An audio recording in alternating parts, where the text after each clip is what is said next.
Hello, once again, YouTube. Hey guys. I'm Ferguson back here with another session on narcissism. Listen, I believe in therapy, but listen, sometimes you need some trill intervention. And that's what this is. It's trill intervention.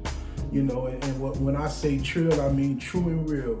I've been through this journey with a narcissist for years, dealing with narcissists. I realize the impact that it has taken a toll on me, and I realize that there's a need. People need to hear this. Listen, not just from a psychological perspective, but listen, they say that if you've done something for 10 years, you become an expert. And listen, I've dealt with this thing for over 12 years. And I feel like I've become an expert, through my observation, through my journey, through my pain. And let me tell you, that pain was something else. And I'm telling you, I'm an open, transparent person. They say I give it to you raw. And I'll just tell you, I'll never forget one time with my narcissist, they burnt me so deep, they betrayed me so bad, I contemplated hurting somebody. That's all I can say. But listen, let me tell you something. It was for a reason. I got through it, and you can get through it. But you gotta stay positive. You gotta put the right ingredients in your recipe if you want to overcome this and shift into a happy life. I'm happy, but I would have never found her if I didn't go through and understand what toxic really means. If I didn't understand, what it is to be with somebody who could care less about you, who you're only a simple object to. It broke me. But listen, in my brokenness, I found strength. I found peace. And I healed. It took years to heal. I'm telling you, that aftermath, that trauma, it was something. It was devastating. It was days where out of the blue, I thought I was in the grief process. The narcissist, well, after everything been said and done, and they just discarded you and they moved on and you trying to rebuild, it's the grieving process. It's times I went back to denial. It's times where, I thought I was healed, but I would go back to anger. Then I would go into depression. Depression is anger turned inwardly. That's what depression is. You got inwardly anger turned towards yourself. That's depression. But I went through those stages. I went through bargaining, trying to tell myself, oh, they probably love me, but giving them an excuse. Ding, ding, ding, ding, ding. I see too many women out here giving a man an excuse. Oh, he really loved. Nah, baby, he don't love you. That's a straight up narcissist that had a straight up agenda, that used you, that abused you. And listen, they gonna move on your behind. When we gonna get it, sometimes and that's why we need the trill therapy. You need to hear it real. You need to hear it raw, because at the end it may hurt, it may break you, it may be embarrassing, but it's gonna help you get over it. It's gonna help you shift out of it. And it's as simple as you shifting your mindset and getting out of it and rebuilding with more strength, with more insight. But again, I'm here with my lovely wife. We've been married, we're coming up upon a year. It's been years in the making, and it was through what the narcissist did that it made me value her, because she too is an empath. She's a loving person. She's a person of character, and that's what really drew me to her. And I realized this is what real love looks like. But again, we here today. I just want to drop another little nugget on you, because I'm the narcissist killer. I want to equip you with some more insights and tools, that you can fight the battle of the narcissist. Listen, this whole narcissist thing is a whole realm and a whole plethora of emotions, mindsets, experience that you're going to deal with. And listen, when the narcissist come in your life, 9 times out of 10, the impact, the aftermath it's a long process. And you could be in denial and think okay, it happened. And I tried to do that. And listen, that hurt only brought me right back down. But again, we're here to help you heal. But I just want to drop another nugget on you, and I want to let you know, I want to equip you with something.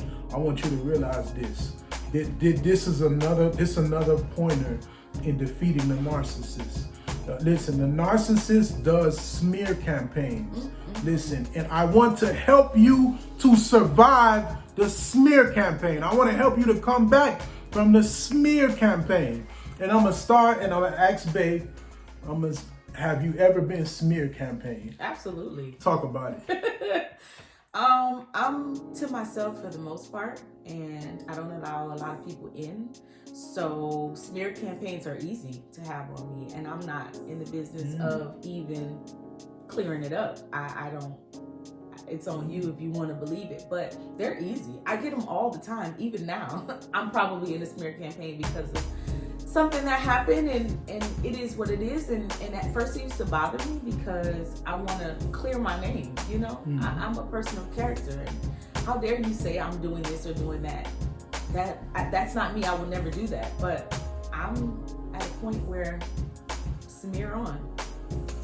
Well, let me tell you, my experience, like with my narcissist, you know, and again, I dealt 12 years with this narcissist. Like, this narcissist did a whole smear campaign. Like, you know, we were living in I would say like a middle upper class neighborhood. And you know, me, I'm the type of person, you know, if anyone knows me, I'm very quiet, I'm very reserved. So, you know, my narcissist like went to neighbors, went to people, you know, just saying bad and negative things about me, went to her family members, you know, some of my family members, just saying negative things. And, you know, what it did was it gaslit me. It put so much negative energy in me to where I wanted to attack the narcissist. I wanted to fight them. But, you know, I had to realize in that moment that this was a strategy. This is what they do. You know, they're doing the smear campaign because in order for them to justify the nasty thing that they're doing to you or they're going to do to you, they gotta paint you to be a bad person. Absolutely. And listen, and it made me think, like, sometimes we see people that do very, you know, egregious things to people. And sometimes, like, I felt empathy for those type of people, because I realized, like, if somebody scandalize your name and lie on you after you've done everything to love them, to give to them, like, it put me in a place of rage, you know. But I had to recognize in that moment that this was a game, that we not playing checkers out here, we're playing chess. So now I got to start making moves. So what I did was I started, because I had the tendency to not call people, to not really follow up, to kind of be in my little corner, in my zone. And guess what? The narcissists recognize that. They know, listen, they know if you go talk to Susie, you ain't gonna ask Susie nothing. So they gonna start planting little seeds, telling Susie things, and next thing you know, when you walk somewhere, people looking at you sideways. That's how you know. You know what I'm saying? But I realized with the narcissist, what I had to do and what works is, like, you just, sometimes you really gotta to stand up for yourself. You know what I'm saying? And then listen, in some instance you can't tell people things, because, you know, when somebody tells someone something, they're not outrightly gonna say it, but all you gotta do is keep your posture and understand that this is an attack on your character. And listen, really the best action to take is to continue to stand strong, continue to be positive. And listen, those people that are connected to you, have a conversation with them, let them know. And I started busting my narcissist behind, because, like, she would go to her, you know, to her family members who I knew too and who I was connected to. So I reached out to some of them people, and I had a conversation with them strategically. I didn't say, oh, I heard she said this. No, I just strategically reached out to them, and I talked to them. And as I start just kind of following up and talking to people a little bit more, I realized, like, this girl has really tried to trash my name. And that's what confirmed to me, like, okay, she about to make another move. You know what I'm saying? She about to do her thing. And, you know, it really made me understand, like, you know what, like, this person ain't human. Like, this person don't have human emotion. They don't have human love in them. Like, you know, they're all about their agenda. So again, you know, I talked to the people that I could talk to. I couldn't talk to everybody, but I knew the neighbors were looking at me sideways, but I kept my posture. And that's the most important thing. Keep your posture. Let them say whatever to whoever, because whoever they talking to, if those people love you, they gonna come try to address it and bring a resolution. Let me tell you something. A narcissist will never try to resolve anything. All they do is shift blame. They will never take accountability. So again, if you under a smear campaign, understand it come with the territory of who you dealing with. And let me tell you something, if you keep on standing strong, like the truth gonna be revealed. Like certain people gonna start to recognize who they are. But right now, really, this is just an attack on your character. It's to make you mad and make you act out of character. So it's almost like a self-fulfilling prophecy. They saying bad things, they invoking bad energy towards you, and they want you to walk in bad energy.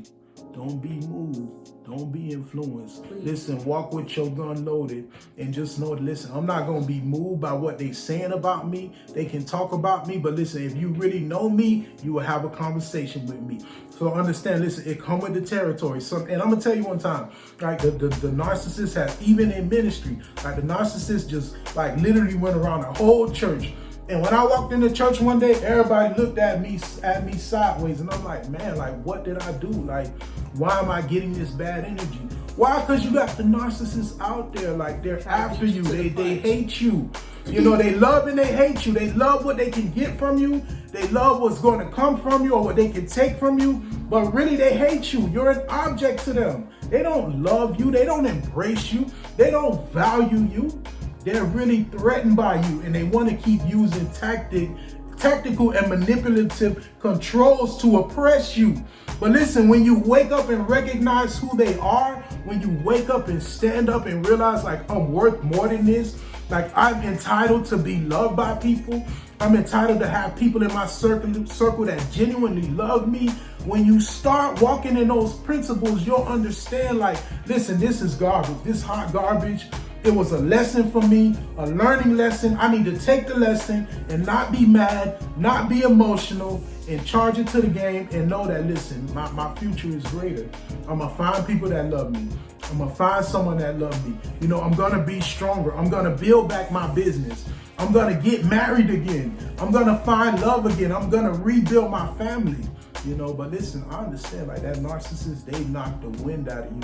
But it's for a reason sometimes. It's for a purpose. It's to wake you up and to make you recognize. So now I'm happy because I would have never met her if I didn't go through that abuse. I would have never met her. I wouldn't know what to look for. I used to look for something physical.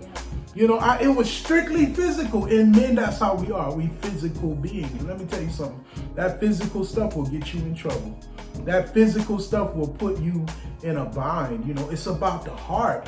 And that's what I saw in her. I first saw her heart. Of course, you know, she's beautiful. And I was like, you know what? Thank God. She's beautiful and she got a good heart. What a killer combination. But the first unctioning, the first thing that I felt was, it was heartfelt. Why? Because I've been discarded by a narcissist. I've been hurt by a narcissist. I've been used by a narcissist. So now I'm not looking for physical things, because physical things come and go.